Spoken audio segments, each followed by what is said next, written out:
चलिए दोस्तों, तो पिछली क्लास में हमने कांग्रेस के सेशंस देखे थे और साथ में हमने देखा था समाज सुधार आंदोलन, उन सभी के बारे में लगभग पढ़ा था। ठीक है ना। आधुनिक भारत इतिहास के साथ साथ हमने मध्यकालीन भारत के इतिहास की भी शुरुआत की थी, जिसमें मध्यकालीन भारत के इतिहास में हमने मुग़ल काल में अकबर के बारे में और जहांगीर के बारे में लगभग देखा था। ठीक है।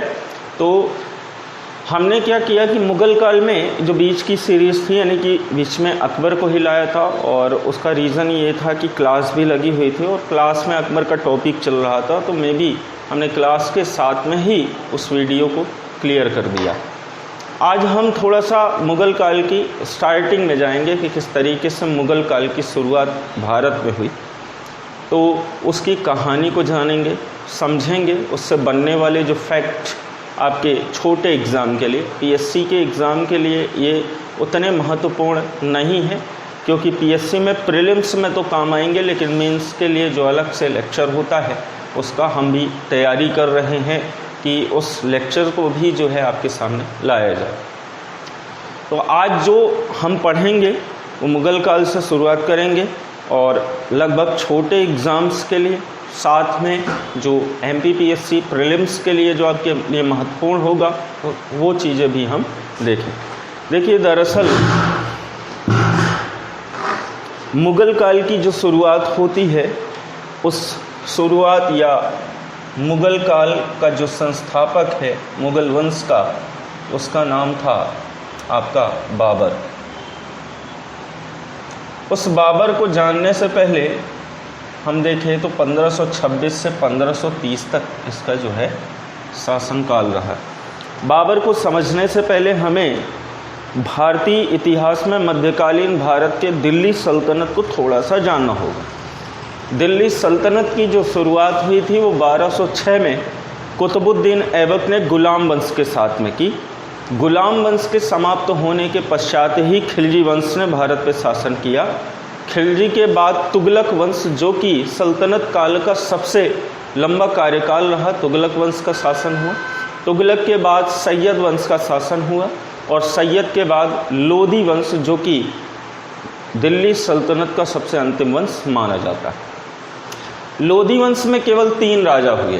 पहला राजा बहलोल लोदी, जिसे भारत का पहला अफगानी शासक माना जाता है। इसके बाद उसी का बेटा सिकंदर लोदी, जो कि देखा जाए तो उसका भी कार्यकाल 1489 से 1517 तक रहा।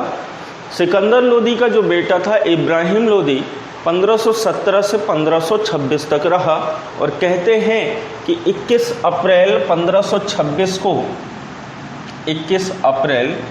1526 को पानीपत के मैदान में बाबर और इब्राहिम लोदी के बीच में युद्ध हुआ, जिसे हम पानीपत के प्रथम युद्ध के नाम से जानते हैं, और इसमें इब्राहिम लोदी मारा गया और भारत में बाबर ने मुग़ल वंश की स्थापना की। तो ये तो एक सामान्य मैंने कहानी जो बताई है। अब हम पूरा डिस्क्राइब करके उसे जानते हैं कि क्या ऐसी परिस्थितियाँ थीं, कैसी कैसी परिस्थितियाँ भारत में बनी, और उस भारत में उन परिस्थितियों को अगर हम देखते हैं तो मुग़ल वंश की नींव पड़ी। सबसे पहले हम मुग़ल वंश के बारे में जान लेते कि मुग़ल थे कौन। तो मुग़ल मध्य एशिया की एक बर्बर जनजाति थी, जिन्हें चगताई तुर्क कहा जाता है। चगताई तुर्क के नाम से इसे जाना जाता है। चगताई तुर्क कौन थी? बर्बर जनजाति। बर्बर जनजाति से तात्पर्य मार काट करना इनका काम होता था। सत्ता की लालच में ये क्या करते थे, संपूर्ण देखा जाए क्षेत्रों पर युद्ध किया करते थे। 14 फरवरी इसका जो जन्म होता है बाबर का, तो 14 फरवरी 1483 को उज़्बेकिस्तान के फरगना में इसका जो है जन्म होता है। उज़्बेकिस्तान वही मध्य एशिया का एक जो देश है जिसे हम उज़्बेकिस्तान कहते हैं। उज़्बेकिस्तान के फरगना में इसका जन्म हुआ 14 फरवरी 1483 को। इसके जो पिता थे उनका नाम था उमर शेख मिर्ज़ा। उमर शेख मिर्ज़ा जो मिर्ज़ा राजा की उपाधि धारण करते थे, और इसकी जो माता थी उनका नाम था कुतलुग निगार खाना।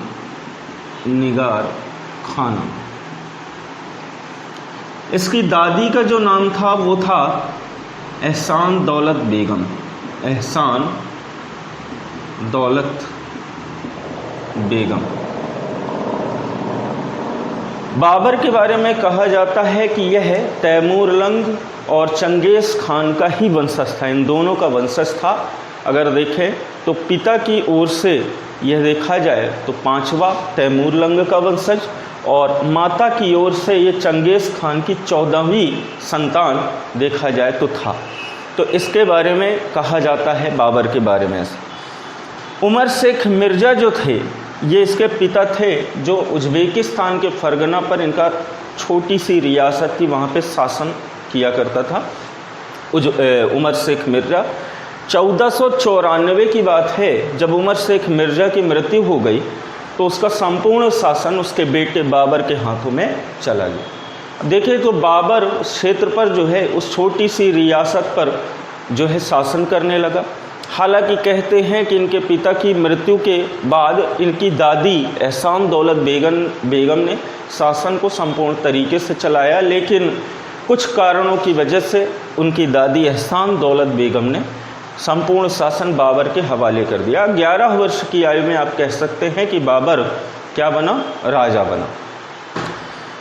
लेकिन बाबर के साथ समस्या ये थी कि उज़्बेकिस्तान में जो उज़्बेक लोग थे, वहाँ के निवासी थे, बाबर पर लगातार आक्रमण कर रहे थे, जिसमें से एक राजा का नाम मिलता है सैबानी खान।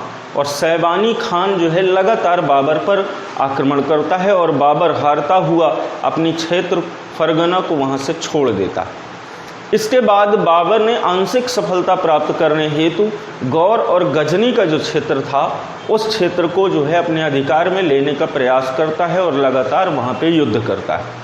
उसे आंशिक सफलताएं मिलती हैं। मिलने के पश्चात जो है गौर और गजनी वंश ने देखा जाए तो बाबर से एक संधि की। उस संधि के माध्यम से बाबर को कुछ क्षेत्र अफ़गानिस्तान के एरिया में दिया, वहीं पर बाबर जो है रहने लगा।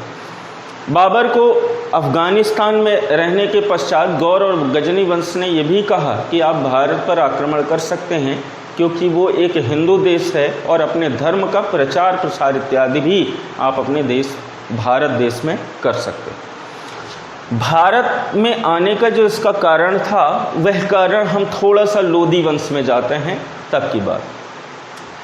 1517 में जैसे ही सिकंदर लोदी का बेटा इब्राहिम लोदी राजा बनता है, तो उस समय देखा जाए तो जो आपका मालवा का क्षेत्र था, उस मालवा के क्षेत्र को देखा जाए तो बहुत ज़्यादा समृद्ध था, जिस पर इब्राहिम लोदी भी क्या करना चाहता था, कब्जा करना चाहता था।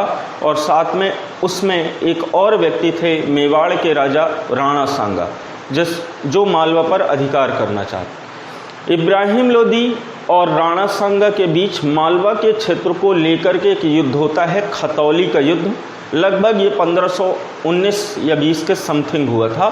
इस खतौली के युद्ध में देखा जाए तो राणा सांगा जो है हार जाते हैं और इब्राहिम लोदी मालवा के क्षेत्र पर देखा जाए तो अधिकार कर लेता है। इस बात से राणा सांगा चिढ़ करके जो है क्या करते हैं तो ये अपने क्षेत्र को वापस लौट जाते हैं। अच्छा, जैसे ही अफ़गानिस्तान में बाबर जो है शासन कर रहा था, अब बाबर ने अपना नाम प्रसिद्ध करने के लिए आसपास के छोटे छोटे क्षेत्रों पर इसने क्या किया तो अभियान करना चालू कर दिया।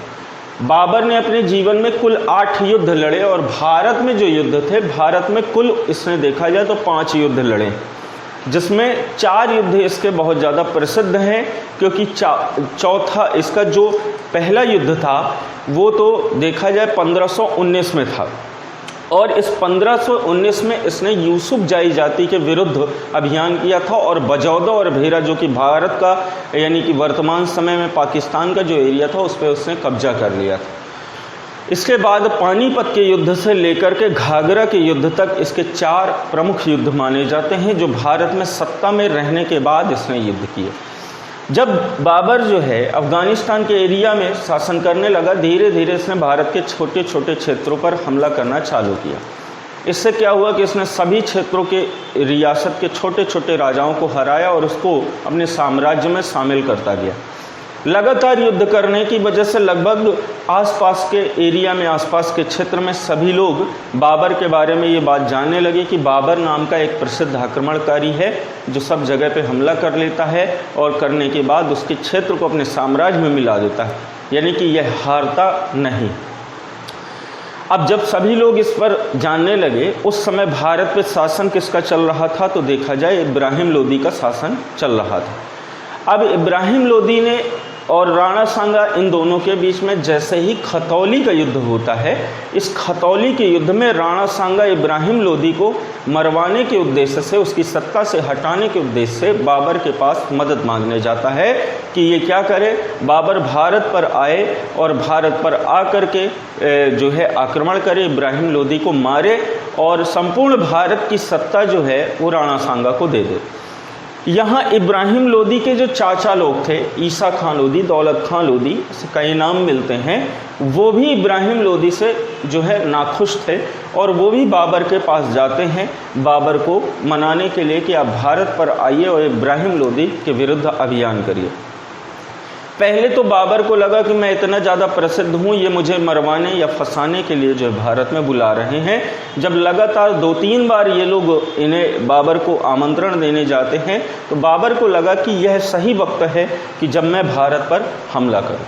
फाइनली बाबर अपनी सेना लेकर के जो है पहुँचता है कहाँ पे, पानीपत का मैदान जो दिल्ली हरियाणा के पास में है उसे देख जाता है और अपनी सेना वगैरह लेकर के आया। ये बात इब्राहिम लोदी को पता नहीं चल पाई। कहते हैं कि बाबर ने अपनी बहुत सारी युद्ध की नीति सीखी हुई थी जो उज़्बेकिस्तान के लोगों से उसने सीखी थी, जिसमें से कहा जाता है उसकी युद्ध नीति का नाम था तुलगमा। तुलगमा में क्या कहा जाता है कि इसमें तोपों का प्रयोग किया जाता है और पानीपत के प्रथम युद्ध में इसने पहली बार तोपों का प्रयोग किया। इसके प्रमुख तोपची भी थे जो इस तोप को चलाया करते थे। अब जैसे ही ये सब हो गया, पानीपत के मैदान को बाबर देख गया।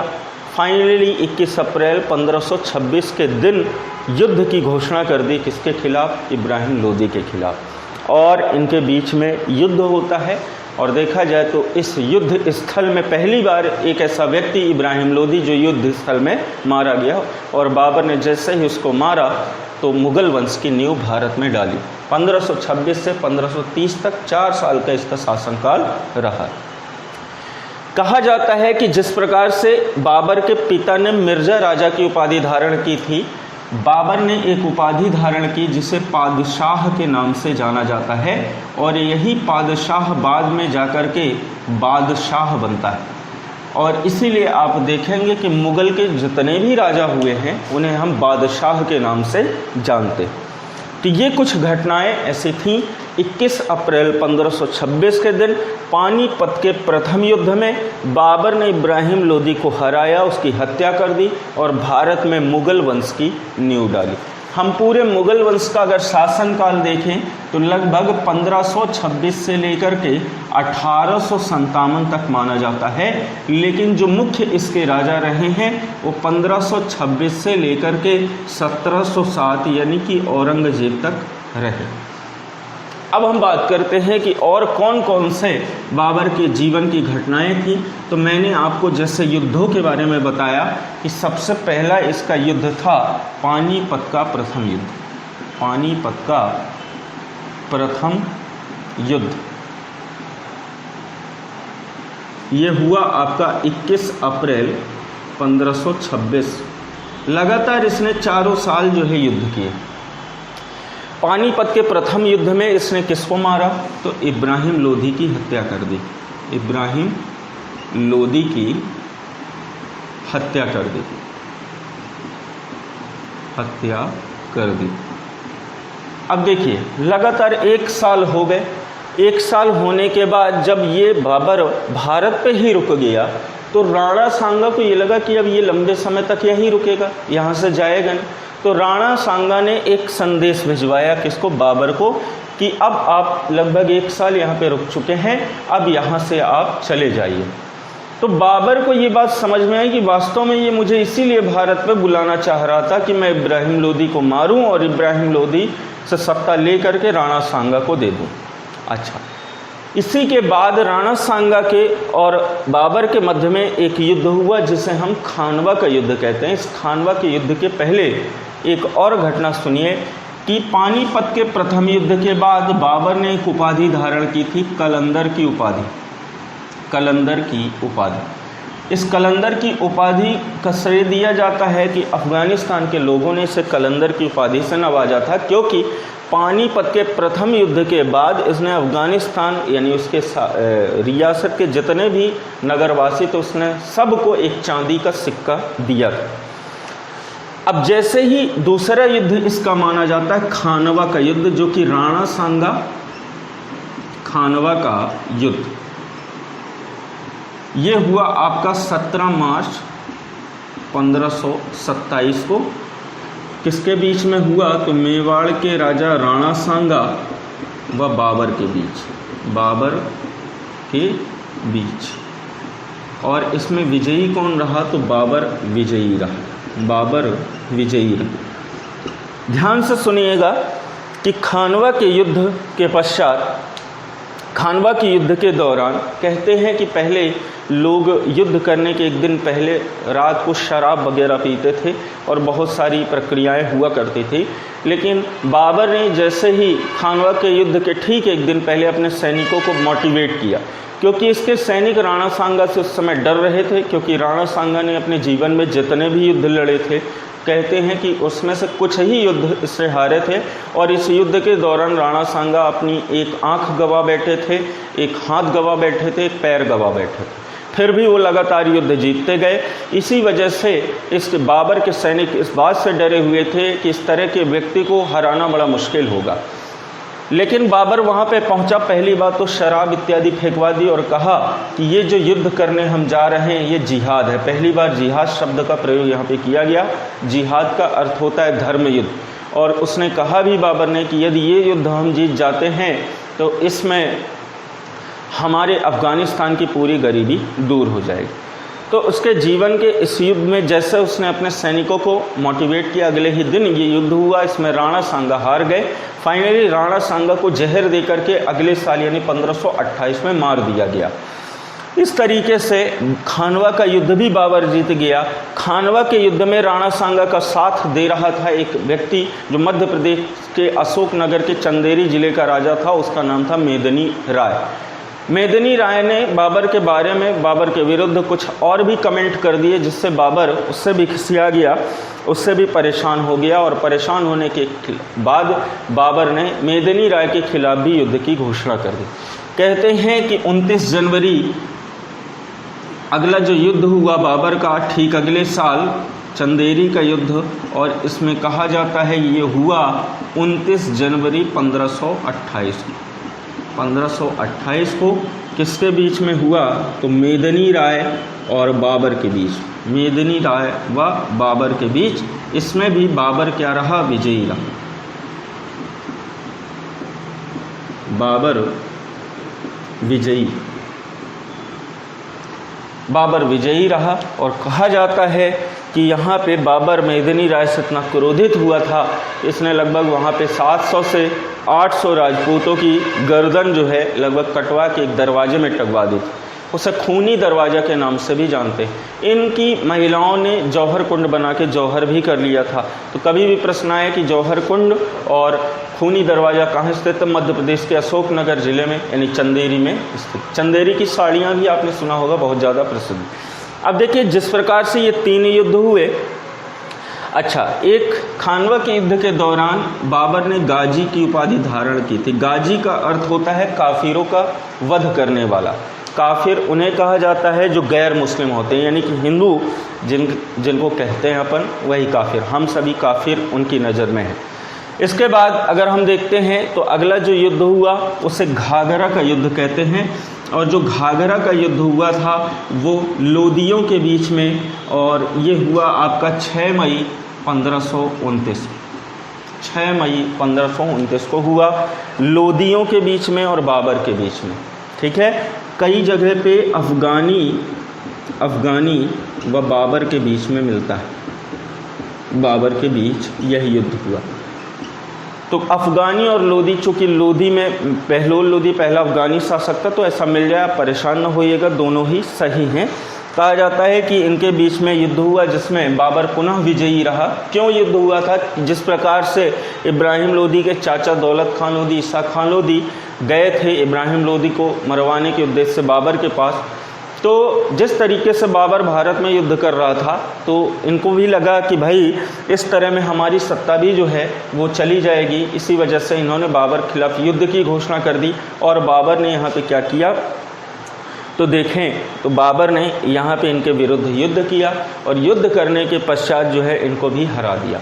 इस तरीके से ये 4 युद्ध बाबर के जीवन के प्रसिद्ध हैं। फाइनली कहा जाता है 6 दिसंबर 1530 को, यानी कि 6 दिसंबर 1530 को 48 वर्ष की अवस्था में इसकी मृत्यु हो गई। इसकी मृत्यु होने का कारण इतिहासकार कहते हैं कि टिटनेस हो गया था, लोहे के घाव की वजह से, क्योंकि लगातार उस समय पे टेक्नोलॉजी वगैरह विकसित थी नहीं। इसी वजह से कहते हैं कि इसको टिटनेस हो गया और टिटनेस होने की वजह से इसके शरीर में जहर फैल गया और इसकी मृत्यु हो गई। इसके मरने से पहले इसने अपनी वसीयत बना दी थी। इसके 4 बेटे थे और 1 बेटी थी। 4 बेटे में कामरान, अस्करी, हिंदाल और हुमायूं, और इसकी 1 बेटी थी जिसका नाम था गुलबदन बेगम। तो चारों बेटों के लिए इसने वसीयत बना दी थी। वसीयत बना के चारों को अलग अलग क्षेत्र दे दिया था। कहते हैं कि इसका बेटा हुमायूं बड़ा बेटा था जिसको उसने मेन उत्तराधिकारी घोषित किया था। और हुमायूं भी इतना ईमानदार था, ये भी कहते हैं बाबर की तरह ये भी ईमानदार था, जिसने वसीयत के अनुसार अपने तीनों भाइयों को अलग अलग क्षेत्र, जैसा कि बाबर दे करके गया था, उसने अपने तीनों भाइयों को बांट दिया। फिर भी इसके भाई इससे नाखुश थे। वो हुमायूं की कहानी में अपन जानेंगे। मरने के समय में इसकी वसीयत में एक और बात लिखी थी कि मुझे अफ़गानिस्तान में काबुल में दफनाया जाए। हालांकि जब इसकी मृत्यु हुई तो सबसे पहले इसे आगरा के आरामबाग में दफना दिया गया था। बाद में इसकी अस्थियों को प्रतिस्थापित किया गया था अफ़गानिस्तान के काबुल में। तो इस तरीके से बाबर एक ऐसा राजा था जिसे 2 बार दफनाया गया। आप ध्यान रखिएगा, पहली बार आरामबाग में, दूसरी बार काबुल में। बाबर बड़ा पढ़ा लिखा और विद्वान व्यक्ति था, क्योंकि इसने अपनी आत्मकथा देखा जाए तो कौन सी लिखी? बाबरनामा लिखी। इसकी आत्मकथा का नाम बाबरनामा था। इसकी मातृभाषा तुर्की भाषा थी, लेकिन फिर भी यह उर्दू और फारसी का ज्ञाता था। बाबरनामा में इसने हिंदुओं के बारे में लिखा है कि हिंदुओं में एकता ना होने की वजह से हिंदू हार जाते हैं। और इसकी किताबों में एक और जानकारी प्राप्त होती है कि उस समय दक्षिण भारत का जो प्रसिद्ध राजा था उसका नाम था कृष्णदेवराय। संभवतः उसने ये बात भी लिखी है कि यदि मेरा युद्ध कृष्णदेवराय से होता तो मैं उससे जीत नहीं पाता, क्योंकि सर्वाधिक शक्तिशाली राजा उसने दक्षिण भारत का कृष्णदेवराय को बताया, जो कि विजयनगर साम्राज्य का राजा था। तो इस प्रकार से हमें जानकारी प्राप्त होती है बाबर के बारे में।